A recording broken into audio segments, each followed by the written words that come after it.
بسم اللہ الرحمن الرحیم۔ السلام علیکم۔ سکردو کے ایک جج صاحب واقعہ سناتے ہوئے بتاتے ہیں کہ میری عدالت میں ایک نوجوان وکیل تھا۔ اس نے پی ایچ ڈی فزکس کر رکھی تھی اور وکالت کے پیشے سے منسلک تھا۔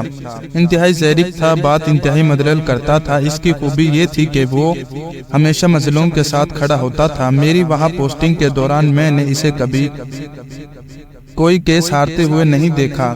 میں اس کی سچائی کا اتنا گرویدہ تھا کہ بعض دفعہ اس کی بات پر بغیر کسی دلیل کے میں فیصلہ سنا دیتا تھا اور میرا فیصلہ ٹھیک ہوتا تھا۔ وہاں تعینات ہر جج ہی اس کا گرویدہ تھا۔ پوری عدالت میں سب ہی اس کا احترام کرتے تھے۔ بعض مواقعوں پر جج صاحبان اس سے کیس ڈسکس کر کے فیصلہ کرتے تھے۔ میں اتنا اس کی تعلیم یافتہ ہونے کے باوجود اس فیلڈ میں آنے اور پھر جج بن جانے کی اہلیت ہونے کے باوجود وکیل رہنے کی وجہ جاننا چاہتا تھا۔ بہت کوشش کے بعد اپنے تجسس کے ہاتھوں مجبور ہو کر میں نے یہ سوال اس سے پوچھ ہی لیا۔ اس نے بتایا کہ میرے نانا انتہائی غریب تھے۔ ان کی اولاد میں بس 2 ہی بیٹیاں تھیں۔ انہوں نے بھٹے پر محنت مزدوری کر کے اپنی بیٹیوں کو تعلیم دلوائی، ان کی پرورش کی اور پھر ان کی شادیاں کی۔ میری والدہ کی قسمت اچھی تھی، وہ گورنمنٹ اسکول میں ٹیچر لگ گئی، جبکہ میری خالہ کو سرکاری ملازمت نہ مل سکی۔ میرے نانا نے بھٹا سے قرض لے کر اپنی بیٹیوں کی شادی کی۔ میری والدہ نے گھریلو اخراجات سے بچت کر کے میرے نانا کی قرض اتارنے میں مدد کی، مگر پھر میرے والد صاحب نے ان کو منع کر دیا تو میرے نانا خود ہی قرض کے عوض مزدوری کرنے لگے۔ جبکہ دوسری طرف میری خالہ کے ہاں کوئی اولاد نہ ہوئی تو انہوں نے میری خالہ کو تنگ کرنا شروع کر دیا۔ کئی بار مار پیٹ کر میری خالہ کو گھر سے نکالا گیا، پھر گاؤں والوں کی مداخلت سے ان کو راضی کر کے بھیجا گیا اور تیسرے مہینے پھر وہ سسرال والوں کے ہاتھ مار کھا کر والد کی دہلیز پر آ بیٹھی۔ یہاں تک کہ آخری بار جب ان کے سسرال والے ان کو لے کر گئے تو ان کے شوہر نے دوسری شادی کر لی اور میرے خالہ کو اس شرط پر ساتھ رکھنے کی حامی بھر لی کہ گھر کے سارے اخراجات میرے نانا اٹھائیں گے۔ میرے نانا بیٹی کا گھر بسانے کی خاطر مزید مقروض ہوتے گئے اور پھر سردیوں کی ایک دھند میں لپٹی ہوئی صبح کو جب وہ سائیکل پر جا رہے تھے تو گنے سے بھرے ٹرالے کے نیچے آ گئے اور اس دنیا سے کوچ کر گئے۔ جب میرے نانا فوت ہوئے تو تب بھی مقروض تھے۔ میری والدہ نے میرے والد سے چوری اپنا زیور بیچ کر میرے نانا کے قرض ادا کیے، ان کی تجہیز و تکفین کا انتظام کیا۔ اس معاملے میں میرے دادیال والوں نے میری والدہ سے کوئی تعاون نہ کیا، یہاں تک کہ میرے والد نے بھی نہیں۔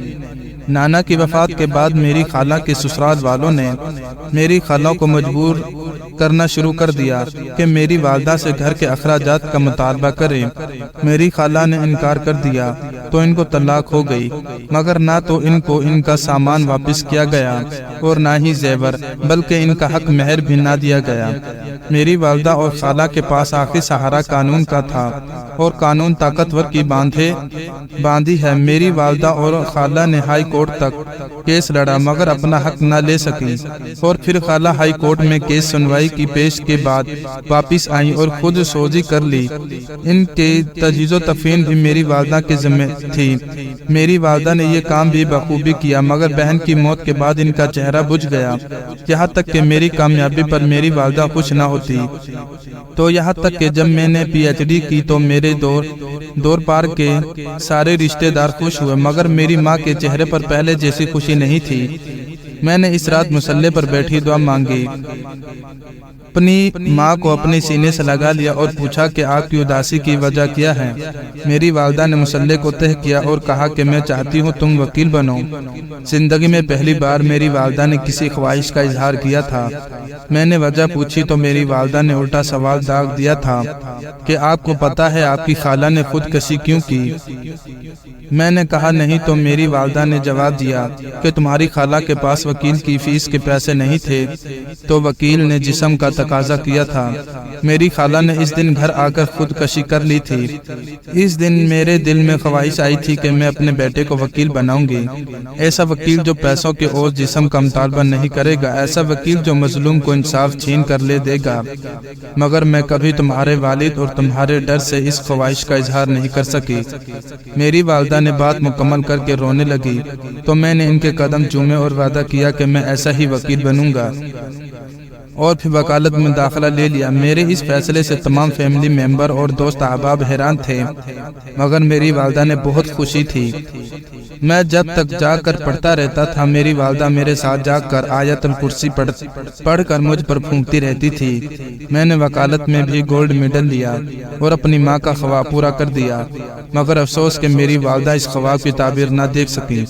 میں وکیل بننے کے بعد ہمیشہ سچ کے لیے لڑا۔ میں نے کبھی کسی ظالم کو سپورٹ نہیں کیا۔ میں ہر کامیابی پر اپنی والدہ کی قبر پر جاتا ہوں، مگر ایک عرصہ تک میری والدہ مجھے خواب میں نہیں ملی۔ چند ماہ پہلے میں نے ایک یتیم لڑکی کا کیس لڑا۔ نہ صرف اس کا سامان حق مہر لے کر دیا، بلکہ اس کے بچوں کا ماہانہ خرچ بھی لے کر دیا۔ اس دن جب والدہ صاحبہ کی قبر پر گیا تو رات کو میری والدہ خواب میں مجھے ملی۔ اس مصلے سے اٹھ کر مجھے سینے سے لگایا اور مجھ پر کچھ پڑھ کر پھونکا۔